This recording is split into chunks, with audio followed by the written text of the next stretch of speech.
चला तर मग आजचं सेशन स्टार्ट करूया. Session number 10. आज आपण बघूया निफ्टी, सेन्सेक्स आणि बँक निफ्टी हे जे पण इंडेक्स आहेत. ह्या इंडेक्समध्ये आपण कसे स्टॉक किंवा ऑप्शन्स बाय करायचे किंवा ऑप्शन्स काय आहे, ऑप्शन चेन काय असते, हे सर्व आपण आता इथून पुढे बघणार आहोत. शक्यतो उद्या आणि परवा, उद्या जर क्लास घेतला तर आपण ऑप्शन चेन पूर्ण उद्याच्या दिवशी शिकणार. आज फक्त आपण निफ्टी, सेन्सेक्स आणि बँक निफ्टी ह्याचं properly working, entry exit, time frame कोणता यूज करायचा, कोणती योग्य वेळ आहे, त्याची स्ट्रॅटर्जी कोणती आहे. आता जसे आपण स्टॉकसाठी स्ट्रॅटर्जी यूज करत होतो, ती स्ट्रॅटर्जी इथे वापरायची का त्याच्यासाठी वेगळी स्ट्रॅटर्जी बनवायची, हे सर्व आपण इथे डिस्कस करणार आहोत. ओके, तर सर्वात पहिले आपण जाऊया निफ्टी. जे पण इंडेक्स असतात, जसं निफ्टी फार्मा, निफ्टी 50, बघा, Nifty IT, Nifty 500, Nifty auto, Nifty small cap, Nifty FMCG, म्हणजे प्रत्येक सेक्टरची एक इंडेक्स असतो. त्या इंडेक्स म्हणजे एका सेक्टरचे सर्व स्टॉक मिळून एक जो चार्ट बनतो, तो आपला इंडेक्स चार्ट असतो. आता समजा मला निफ्टी 50 काय, निफ्टी एक 50 स्टॉकचा बंच आहे. निफ्टी 50 त्यात 50 जे मेजर स्टॉक आहे NSE वरचे, ते सर्व स्टॉकमध्ये जेवढे पण व्हॅल्यूम येते किंवा जेवढी पण बाईंग व्हॅल्यूम किंवा सेलिंग व्हॅल्यूम येते, जेवढे ट्रान्झॅक्शन होतात ते निफ्टी 50 मध्ये रिफ्लेक्ट करतात, किंवा निफ्टी 50 जे पण ट्रान्झॅक्शन होतात ते त्याच 50 स्टॉकला रिफ्लेक्ट करतात. जर निफ्टी 50 मधला एखादी स्टॉक आहे HDFC बँक किंवा भारती एअरटेल, याला जर प्रॉपर आपल्याला मुवमेंट बघायची असेल तर आपण निफ्टीवरून त्याची अंदाज लावू शकतो. समजा निफ्टी जर खाली पडते तर भारती एअरटेल, HDFC बँक असे जे 50 स्टॉकपैकी जे मेजर 5-6 स्टॉक आहे ते सुद्धा खाली पडतील. म्हणजे ते डायरेक्टली याच्यात रिलेट करतात. ओके, त्यामुळे निफ्टी 50 मध्ये जे पण स्टॉक असतात त्याची एक प्रॉपर लिस्ट बनवायची आणि त्या स्टॉकमध्ये मुवमेंट करायची. निफ्टी 50 म्हणजे हे ऑलमोस्ट सर्व स्टॉक मधले हायर ट्रेडिंग स्टॉक असतात, म्हणजे ज्याच्यात सर्वात जास्त ट्रेडिंग होते, सर्वात जास्त बाईंग सेलिंग होते, हे त्या प्रकारचे स्टॉक असतात.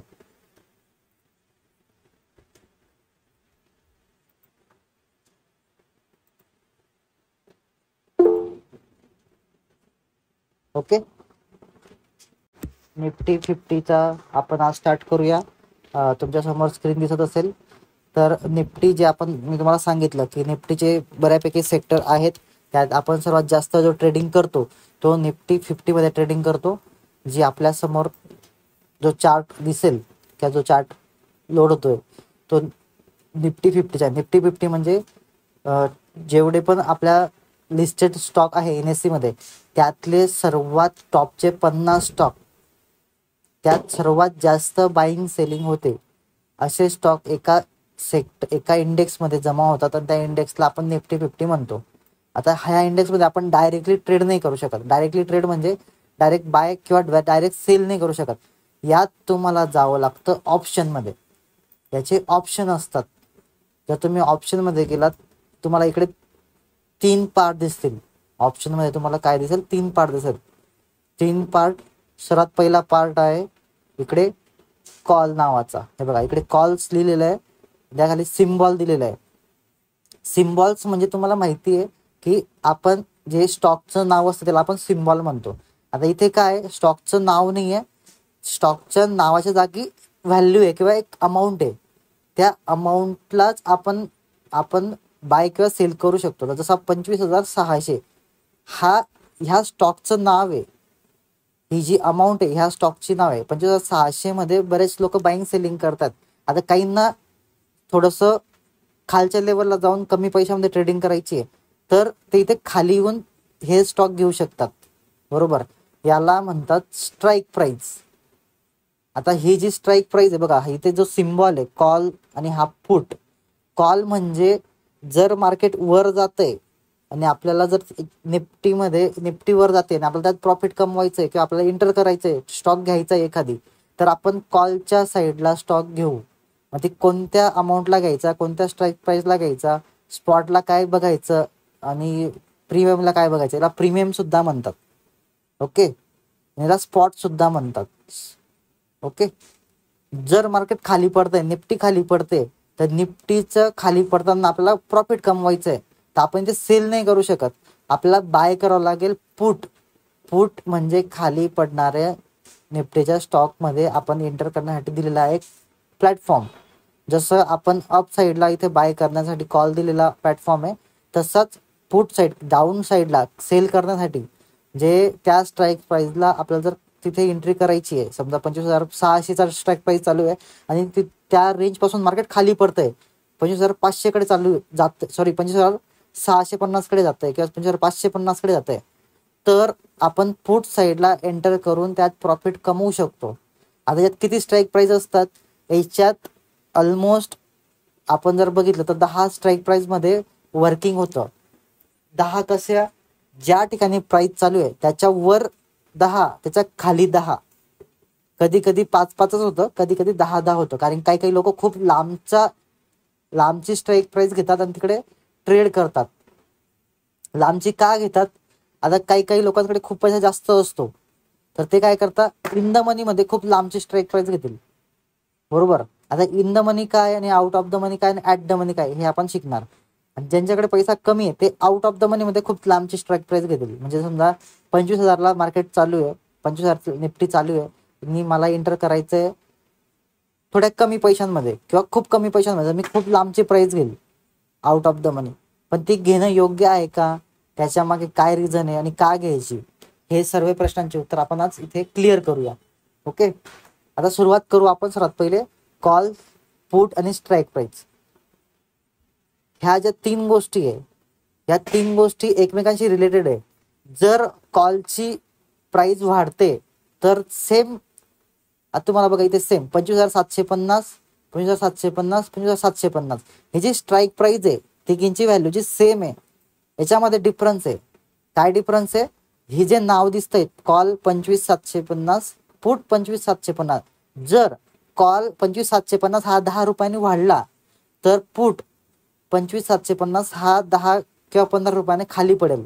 आता किती पडेल, कसा पडेल, त्याची व्हॅल्यू कशी कॅल्क्युलेट करायची, हे पण आपल्याला डिटेलमध्ये शिकायचं आहे आणि हे खूप जास्त इम्पॉर्टंट आहे. त्याला म्हणतात डेल्टा आणि गामा.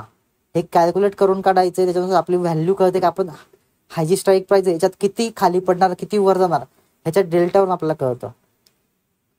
डेल्टा जास्त तर स्ट्राईक प्राईस वर जाणार, डेल्टा कमी तर स्ट्राईक प्राईस खाली पडणार. ओके, डेल्टा हा जो आहे 0.5% असायला हवा ॲट द मनीला. ॲट द मनी काय ते पण सांगतो, इन द मनी काय तेही सांगतो. आता सर्वात पहिले आपण बघूया, ही जी तुमच्यासमोर हा जो चार्ट दिसतोय बघा, इथून एवढं सर्व जे स्क्रीनवर तुमच्या समोर जे दिसतंय याला म्हणता निफ्टीचे ऑप्शन्स. ओके, किंवा निफ्टीच्या स्ट्राईक प्राईसचे ऑप्शन्स. आता ह्याच्या सर्व सेंटरला स्ट्राईक नाव लिहिलंय, आहे स्ट्राईक, आणि खाली जी प्राईस दिली आहे हा पूर्ण जो बेल्ट आहे याला म्हणतात स्ट्राईक प्राईसचा बेल्ट किंवा स्ट्राईक प्राईसची सीडी. यामध्ये याच्या राईट साईडला काय कॉल्स, म्हणजे आपल्या लेफ्ट साईडला जे कॉल नाव दिसलंय, हे जेव्हा पण मार्केट वर जाईल तर ह्याची जी व्हॅल्यू आहे ही वर जाईल. म्हणजे जर समजा 750 वरून मार्केट 700 वरून 750 गेलं तर ही जी व्हॅल्यू आहे ही वर जाईल.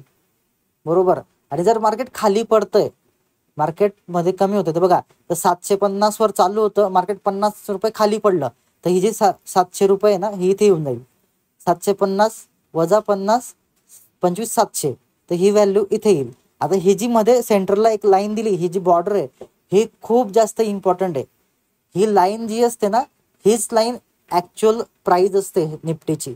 जर निफ्टी 24,000 किंवा 25,600 वर चालू आहे तर इथे तुम्हाला 24,000 किंवा 25,600 ते तुम्हाला ह्या बॉक्समध्ये, जी बॉक्स आहे निफ्टी 25,709.85 ह्या बॉक्समध्ये तुम्हाला ती प्राईस दिसेल.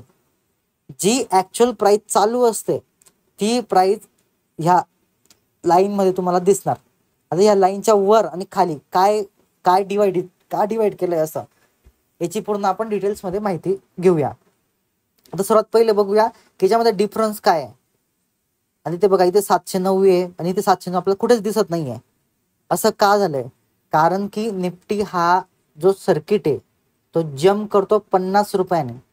प्रत्येक 50 रुपयाला तो जम्प करतो. समजा आता निफ्टी 700च्या वर गेला, 702 रुपये 701 रुपये झाला, तर हा 750च्या रेंजमध्ये येऊन जाईल. बरोबर. 751 752 झाला तर हा 750 इथे वर येऊन जाईल. आता इथे वर येईल म्हणजे ऍट द मनी येईल किंवा इन द मनी येईल. आता ऍट द मनी म्हणजे जी प्राइस चालू आहे त्या प्राइसला आपण ऍट द मनी म्हणतो. आणि युनिव्हर्सल रूल आहे किंवा सर्वांनी असं मानलंय की आपण ऍट द मनीचाच ऑप्शन घ्यायचा असतो.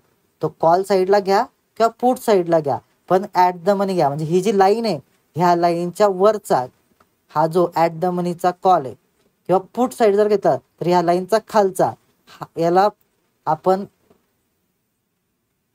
ऍट द मनी असं म्हणतो. तर तुम्हाला बघा, इथे रेड केलंय, इकडे रेड केलंय, हे तुमचे दोघी झाले at the money. At the money म्हणजे जिथे प्राइस चालू आहे त्या स्ट्राईक प्राइसला ऍट द मनी म्हणतात. आता इन द मनी म्हणजे काय? म्हणजे मार्केट ऑलरेडी त्या प्राइसच्या वर चाललं गेलंय. आता बघा, मार्केट कुठे चाललं गेलंय? 709 वर, म्हणजे 700च्या वर चाललं गेलंय. तर 700च्या खाली जेवढ्या पण अमाऊंट असतील 50-50च्या गॅपनी बघा, 25,700, 25,650, 25,600, 550, 500, 450, ह्या सर्व स्ट्राईक प्राइस ज्या आहे त्या झाल्या इन द मनी. म्हणजे त्याच्या वर मनी चालली गेली आहे. जो मनी आहे, जो निफ्टी आहे, तो त्याच्या वर चालला गेला आहे, म्हणून त्या इन द मनी झालेल्या आहेत. बरोबर.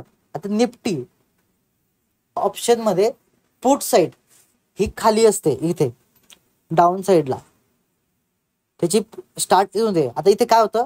50 रुपये मायनस होतात. जी स्ट्राईक प्राइस चालू आहे त्या स्ट्राईक प्राइसच्या खाली, आता समजा 25,709 आहे. आता हा जो 699 जर झाला तर काय होईल माहिती का? इथे हा जो 700 वाला आहे, 699 कशा नंतर येतो? कशाच्या आतमध्ये येतो? 700च्या आतमध्ये येतो. बरोबर. तर ही जी 700 आहे ही इथे येऊन जाईल इन द मनी मध्ये. ही ज्या खालची साईड जी आहे, ही लाईनिंग जी तुम्हाला दिसतात ही आहे इन द मनी. पुट साईडची इन द मनी खाली असते, कॉल साईडची इन द मनी वर असते. बरोबर. आता काय झालं तुम्हाला? ऍट द मनी कळालं, इन द मनी कळालं. आता ही जशी 25,700च्या खाली जाईल, म्हणजे 699.9 पण झाला, तरी ही 25,700ची प्राइस इकडे येऊन जाईल. ओके. ही जी 25,700ची प्राइस आहे ही इन द मनी येऊन जाईल, ह्या लाईनीच्या आतमध्ये येऊन जाईल, ह्या बॉक्सच्या आतमध्ये येऊन जाईल. बरोबर. हा झाला तुमचा important part, in the money, at the money. आता out of the money. Out of the money म्हणजे मार्केट रेंजच्या बाहेर. मार्केट रेंजच्या बाहेर म्हणजे आता मार्केट चालू आहे 25,700 रुपयाला. बरोबर. आता याच्या रेंजच्या बाहेर जर मला घ्यायचंय किंवा याच्यात एंटर करायचंय ऍट द मनी मध्ये, तर मी कोणती करायची? तर सर्वात सेफ साईड जी असते ती असते जी ऍट द मनीच्या 2 स्टेप खाली सोडली तर ती आपल्यासाठी चांगली परफॉर्म करू शकते. तुम्ही जेवढं खाली जाल आउट ऑफ द मनी मध्ये, आउट ऑफ द मनी म्हणजे आता बघा 25,700 प्राइस चालू आहे, 25,700 इन द मनी मध्ये दिसतोय. 750 गेलंय का मार्केट? नाही गेले. म्हणजे तो जाणार आहे, तो लांब आहे, प्राइसच्या बाहेर आहे. 700 वर मार्केट चालू होतं, 750 त्याला जायचंय, त्यामुळे 750 हा ऍट द मनी किंवा आउट ऑफ द मनी म्हणू शकतो आपण. पण 800 जो आहे तो खूप लांब आहे. बरोबर. खूप लांब असल्यामुळे काय होतं की आपण त्याची फक्त गेसिंग करू शकतो की तो जाऊ शकतो. बरोबर. आणि जेव्हा पण तो जाईल तेव्हा त्याची प्राइस वाढेल. बरोबर. तर आपल्याला वाटतंय की आपण गेस करतोय की हा 25,700 वरून 25,800 जाऊ शकतो, अशा वेळेला आपण 25,800चा कॉल घेऊ शकतो जो आउट ऑफ द मनी असेल. बरोबर.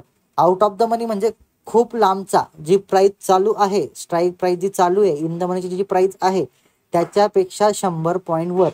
जेवढे पण स्ट्राईक प्राइस असतील 100 पॉईंट वर, जे 50च्या पुढचे, समजा आता 25,700 चालू आहे ना, तर 25,750 हा ॲट द मनी येऊन जाईल किंवा तो फ्लक्च्युएट राहील. पण त्याच्यावर जो 100, आता 25,700 प्लस 100 केलं तर 25,800 च्या वर जेवढ्या पण असतील, 25,800 पासून जेवढ्या पण प्राइस असतील तेवढ्या आउट ऑफ द मनी असतील. OTM, त्याला OTM म्हणतात. OTM, out of the money. Same तुमचा पुट साईडला असणार. पुट साईडला पण जी आपण इन द मनीची व्हॅल्यू होती 750, म्हणजे मार्केट हे 700च्या खाली पडून, सॉरी 750च्या खाली पडून 700 वर गेलं, म्हणजे 750 हा इन द मनी झाला. आता जर मार्केट 700च्या खाली गेलं अजून, तर सो आता किती 709 चालू आहे, जर मार्केट 25,700च्या खाली पडलं तर खाली गेलं 25-30 रुपये, तर 25,675 वर जर गेलं तर हा 25,700 इन द मनी होऊन जाईल. बरोबर, कारण की मार्केटच्या बाहेर प्राइस चालू आहे. जी प्राइस ॲट द मनी चालू होती ती जर खाली गेली अजून, तर हा जो बाहेरचा आउट ऑफ द मनीचा स्टॉक आहे हा ऑटोमॅटिकली इन द मनी मध्ये येऊन जाईल. बरोबर, तर सिम्पल एवढं लक्षात ठेवायचं. याच्यात जास्त काही रॉकेट सायन्स नाही आहे. रॉकेट सायन्स जे ते पुढे, हे बेसिक गोष्ट आहे. बेसिक काय शिकायचं तुम्हाला, in the money, at the money आणि आउट ऑफ द मनी, ह्या 3 गोष्टी लक्षात ठेवायच्या की त्या काय काम करतात. आता बघा, इन द मनी जर आपण घेतलं तर आपल्याला थोडं महाग भेटतं. जर आपण बघा ॲट द मनीची जर प्राइस बघितली इथे, तर किती रुपये चालू आहे, 89 रुपये 55 पैसे.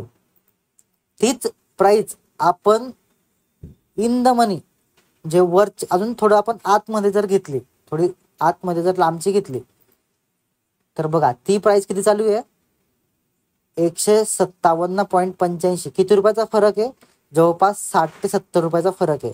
म्हणजे आपल्याला इकडे जर एंट्री घेतली ॲट द मनीला, तर आपल्याला किती रुपये लागतील, अंदाजे 2,000 रुपये असं पकडू आपण. 2,000 रुपये आपल्याला अंदाजे लागतील.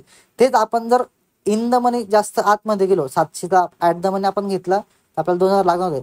तेच आपण आतमध्ये गेलो तर आपल्याला त्याच्या डबल पैसे लागू शकतात. हा, पण याचा फायदा एक असा आहे की जरी पैसे डबल लागले तरी हा आपला प्रॉफिट डबल होतो. इकडे जर 100 रुपये वर गेलं मार्केट, इथे जर बघा 90 वरून जर इथे 100 रुपये गेलं, 10 रुपये वाढले, तर इथे 30 रुपये वाढतील. तेवढ्याच वेळामध्ये, तेवढ्याच कॅन्डलमध्ये, त्याच सर्व पोर्शनमध्ये. हे बघा 157 आहे ना, 157 वरून 30 गेलं, म्हणजे 160 वरून 30 पकडा, 190 जाईल डायरेक्ट. तुमचा फायदा कुठे जास्त होईल, इन द मनीमध्ये. म्हणून ऑलमोस्ट सर्व लोक काय करतात, इन द मनीमध्ये स्टॉक घेतात, इन द मनीमध्ये पैसे टाकतात. पैसे जास्त लागतात पण प्रॉफिट पण तेवढ्या स्पीडने होतो, किंवा तेवढ्या स्पीडने आपण प्रॉफिट बुक करून बाहेर पडू शकतो. तो same time, same candle, same वेळ, फक्त काय प्राइसचा फरक आहे, पैशांचा फरक आहे. ओके, इथपर्यंत तुम्हाला कळालं. आता सर्वात इम्पॉर्टंट पार्ट, याच्यामध्ये तुम्हाला ह्याच्या डेट दिसत आहेत ना, ह्या डेट आहे एक्सपायरीच्या डेट. ही जी डेट दिसते तुम्हाला, Nifty October 20, October 28, November 4, November 11, November 18, November 25, ह्या एक्सपायरीच्या डेट आहे. निफ्टीची एक्सपायरी ही दर मंगळवारी होते.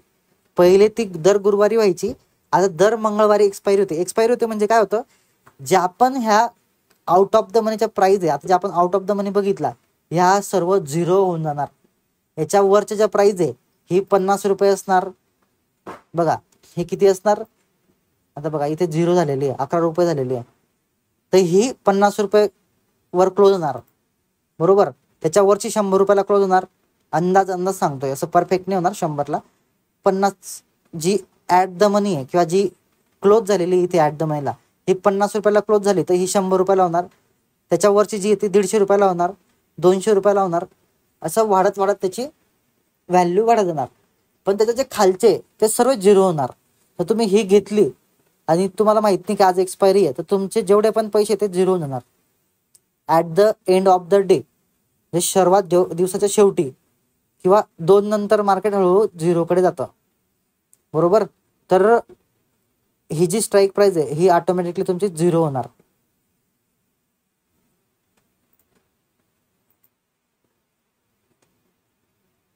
इथपर्यंत तुम्हाला कळालं? हे थोडं थोडं किचकट आहे समजायला, पण जे एक्सपिरियन्स असतील, ज्यांनी पहिले काहीतरी समजून घेतले किंवा केले, त्यांना माहिती असणार. जे नवीन आहेत त्यांच्यासाठी तुम्हाला फक्त in the money, at the money आणि आउट ऑफ द मनीमध्ये फरक समजायचा आहे. आउट ऑफ द मनीमध्ये जास्तीत जास्त कुठपर्यंत काम करायचं, ॲट द मनीच्या खालची स्ट्राईक प्राईस, जास्तीत जास्त त्याच्या खालची स्ट्राईक प्राईस. समजा तुमची 25,700ला ॲट द मनी व्हॅल्यू चालू आहे, तुम्ही 750 किंवा 800 ह्या 2 व्हॅल्यूमध्ये काम करू शकतात. कमी पैसे असतील तुमच्याकडे तर. तुमच्याकडे जर जास्त पैसे असतील किंवा बरोबर पैसे असतील, जेवढे तुम्ही लॉट घेऊ शकतात, 10 ते 15,000 रुपयाला लॉट मिळतोय, जर तुम्ही हा घेऊ शकत असणार, या दोनपैकी एक कोणताही, ॲट द मनीमधल्या दोनपैकी एक कोणताही घेऊ शकणार असणार, तर तुम्हाला चांगला प्रॉफिट होणार म्हणजे होणार. ओके. कारण की याची जी व्हॅल्यू वर जाते ती ॲज कम्पेअर याच्या कमी जाते. ओके. ही जी कमी जाते ॲज कम्पेअर ह्या दोघींच्या कमी, ह्याच्या दोघींची कमी. जर ही 10 रुपये जाईल तर हा 20 रुपये जाईल, हा 20 जाईल तर हा 25 किंवा 30 जाईल किंवा 40 पण जाऊ शकतो, आणि हा त्याच्यापेक्षा जास्त जाईल, 60-70 जाईल. म्हणजे एकाच टायमाला यांच्या व्हॅल्यूमध्ये डिफरन्स येतो, कारण की त्यांची जी पोझिशन आहे ती त्यांची व्हॅल्यू ठरवते. ओके. इथपर्यंत कळालं?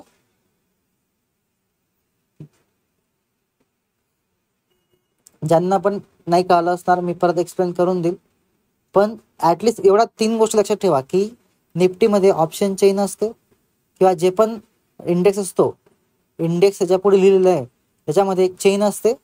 त्या चेनला आपण प्रॉपर नाव दिलेलं आहे. जी कॉल साईड आहे ती वर जाणारी असते, जी पुट साईड आहे ती खाली पडणारी असते.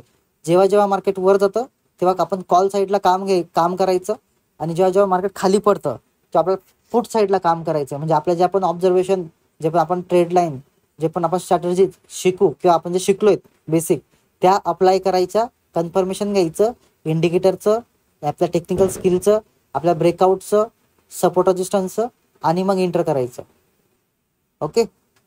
या सर्व बेसिक गोष्टी पहिले प्रॅक्टिस करा, तुमच्या चार्टवर ओपन करून बघा.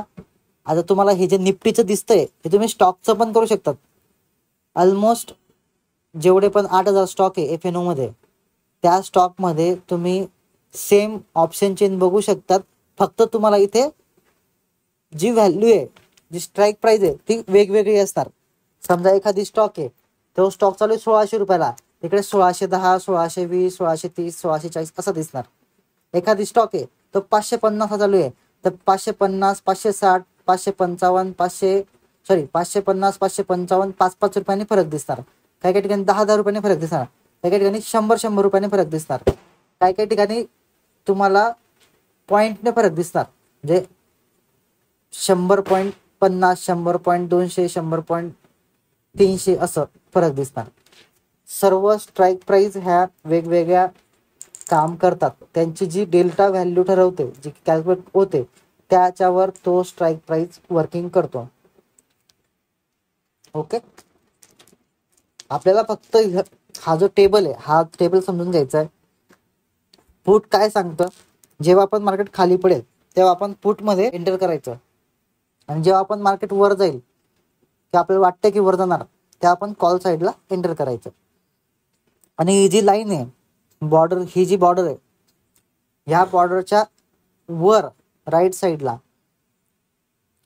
आपल्या स्क्रीनच्या राईट साईडला जे पण आहे ते इन द मनी आहे, आणि त्या लाईनच्या खाली जे ते कॉल, ते आउट ऑफ द मनी आहे. सेम त्याच्या अपोजिट आपल्या स्क्रीनच्या लेफ्ट साईडला किंवा आपल्या राईट साईडला जे वरच्या साईडला पुट लिहिलेले आहेत ते आहेत तुमचे आउट ऑफ द मनी, आणि जे लाईनच्या खाली आहे ते आहे तुमचे इन द मनी. ओके. इथपर्यंत सर्वांना जर समजलं असणार तर आपण पुढचा एक टॉपिक घेऊ आणि क्लोज करूया. ओके. आणि जमलं तर मी उद्या घेणार, तर उद्या आणि परवा 2 दिवस सुट्टी असणार. मंडेच्या दिवशी पण सुट्टी असणार. दिवाळीचे 2-4 दिवस जाऊ द्या, कारण की खूप जास्त आवाज असणार, रेकॉर्डिंगला पण प्रॉब्लेम येईल. मी तुम्हाला मेसेज करेल, तुम्ही पण दिवाळी प्रॉपरली साजरी करा. सर्वांना हॅपी दिवाळी. दुसरी गोष्ट, जे पण क्लासचे अपडेट असणार मी ग्रुपला टाकणार. जेथे आपण मुहूर्त ट्रेडिंग करायची आहे, दिवाळीची मुहूर्त ट्रेडिंग आहे ती करायची असतात, तर 1 तास मार्केट ओपन होणार आहे, त्यात तुम्ही ट्रेडिंग करू शकता. त्या टायमिंग वगैरे तुम्हाला मी सांगून देईल, किंवा तुम्हाला गुगलवर सर्च करून मिळून जाईल. किती वाजता स्टार्ट होणार आहे आणि किती वाजता क्लोज होणार आहे. 1 तासाची मोर ट्रेडिंग आहे, त्याच्यात तुम्ही ट्रेड करू शकतात. ओके. आता पुढचा एक टॉपिक आहे, तो छोटासा टॉपिक आपण कव्हर करू आणि देन आपण क्लोज करू आपलं सेशन आजचं. ओके. त्याच्यानंतर जो टॉपिक आहे एक्सपायरीचा, ही जी एक्सपायरी आहे ही 1 महिन्यामध्ये, हा बोला. हा, हे पुढचं आहे, हे ॲडव्हान्स आहे, हे मी पुढचं सांगणार तुम्हाला. त्याचा सेकंड पार्ट जेव्हा मी तुम्हाला शिकवेल निफ्टीचा, मी तुम्हाला तेच सांगतो की आता बेसिक संपवून टाकू. मग आपण जे जर तुम्हाला कळालंच ना सर्वांना, तर मग मी डेल्टा गामा स्टार्ट करून देईल. जेव्हा आपण दिवाळीनंतर किंवा दिवाळीच्या पिरियडमध्ये किंवा उद्या किंवा मंडेला जर घेतलं, तर आपण डायरेक्ट तिचा तो पार्ट शिकणार जो कॅल्क्युलेटेड पार्ट असणार आहे, जो कॅल्क्युलेट करून आपल्याला तो लक्षात ठेवायचा, कसा कॅल्क्युलेट करायचा, डेल्टा गॅमा काय असणार, हे सर्व आपण लक्षात ठेवून सण कॅल्क्युलेट करून सर्व गोष्टी बघणार. ओके. तर चला, आता आपण एक छोटासा पार्ट आहे हा एक्सपायरीचा. प्रत्येक महिन्यामध्ये 4 दिवस एक्सपायरी असते. सेन्सेक्सची जी असते ती गुरुवारी असते, निफ्टीची जी असते ती मंगळवारी असते. पहिले उलट होतं, पहिले सेन्सेक्स जी होती ती मंगळवारी असायची, प्रत्येक मंगळवारी, आणि जी निफ्टी होती ती प्रत्येक गुरुवारी असायची. आता चेंज झालेलं आहे, इंटरचेंज झालेलं आहे. निफ्टीवाल्यांनी घेतले मंगळवार आणि सेन्सेक्सवाल्यांनी घेतलाय गुरुवार. आता प्रत्येक मंगळवारी जी पण एक्सपायरी होते, त्या एक्सपायरीमध्ये आपण हिरो झिरो ट्रेड करतो. हिरो झिरो म्हणजे कमी प्राईसला घ्यायचं, 10 रुपयाला, 5 रुपयाला, 10-15 रुपयाला घ्यायचं आणि 50-60 रुपयाला किंवा 100 रुपयाला विकायचं. म्हणजे आपल्याला 10 पट प्रॉफिट कमवून घ्यायचा असतो. कमीत कमी आपण 3 पट ते प्रॉफिट घ्यायचा असतो. समजा 5 रुपयाला मार्केट चालू आहे, आपण एक स्लॉट घेतला, 150 रुपयाला आपल्याला मिळतो एक लॉट, किंवा 75 गुणिले 5, 300 रुपयाला मिळतो एक लॉट, असं पकडू आपण. 250-300 रुपयाला एक लॉट मिळतो. आणि जर तो 5 रुपयाचा स्टॉक 15 रुपयाला गेला, तर आपले 3 पट पैसे होतील. म्हणजे 5 1 5, 5 2 10, 5 3 15, 3 पट. म्हणजे आपण 250, 750 ते 800 रुपये आपण कमवू शकतो. सेम आपण 2,500 रुपये टाकले, आपण 10 लॉट घेतले, तर आपल्याला 7,500 रुपये भेटतील, बरोबर. आणि तेच आपण जर 25,000 रुपये टाकले, तर आपल्याला 75,000 रुपये भेटतील. याला म्हणतात निफ्टीचा हिरो झिरो. कमी प्राईजला कमी अमाऊंटला एंटर करायचं आणि त्याच एकदम शॉर्ट टर्ममध्ये, एकदम कमी पिरियडमध्ये मोजून 5 ते 6 मिनिटात किंवा 4 मिनिटात प्रॉफिट करून बाहेर पडायचं. आणि ते स्टॉक कसे शोधायचे, कॅल्क्युलेट कसं करायचं, हे आपण हिरो झिरो शिकणार आहोत. त्याची स्ट्रॅटर्जी पण शिकणार आहोत, पण ते पुढच्या लेक्चरमध्ये. आता फक्त आपल्याला काय शिकायचं आहे, कॉल्स काय असतात, पुट्स काय असतात आणि एक्सपायरी काय असते. तर प्रत्येक महिन्यात 4 एक्सपायरी असते. त्या तारखा आपल्याला दिलेल्या असतात, तिथे फिक्स तारखा असतात, त्याच्यात चेंजेस होत नाही. ओके. आणि त्यात जो शेवटचा गुरुवार असतो, जसं आता ऑक्टोबरचा शेवटचा मंगळवार आहे, तो 28 तारखेला आहे. तर इकडे ऑलमोस्ट पूर्ण मंथली एक्सपायरी असते ह्या दिवशी. जशी आपण ही वीकली एक्सपायरी असते, 4 तारीख ही वीकली एक्सपायरी आहे, त्याला मंथली एक्सपायरी आणि वीकली एक्सपायरी एकत्र असते 28 तारखेला निफ्टीची. त्यामुळे ह्या तारखेला जास्त प्रॉफिट कमवण्याचा आपल्याला चान्स असतो कमी पैशामध्ये, आपल्याकडे जर कॅपिटल कमी असेल. पण हिरो झिरो म्हणजे त्याच्यामध्ये झिरो पण होऊ शकतं. आपण जे पण 250 रुपये टाकले ते झिरो पण होतील, किंवा त्याचे 3 पट पण होतील. त्याची पूर्ण रिस्क आपल्याला घ्यावे लागते. असं नाही की आपण हिरोमध्ये हिरोच होणार, आपण झिरो पण होऊ शकतो. ओके. त्यामुळे जे पण आपण ट्रेड करतो ते आपण आपल्या कॅपिटलच्या रिस्कनुसार घ्यायचं आहे. ते कसं घ्यायचं, कधी घ्यायचं, कोणता टाइम बेटर असतो, काय आपण बघायचंय, म्हणजे 1 दिवस अगोदर निफ्टी एक्सप्रेसच्या आधी काय बघायचंय, ते पण आपण शिकणार आहोत. पुढचे 2 लेक्चर आपण निफ्टीवरच घेणार आहोत 100%. आणि आज जे पण बेसिक तुम्हाला शिकवलंय ते जर तुम्हाला कळालं असणार, तर तुम्ही त्याचा स्टडी करा.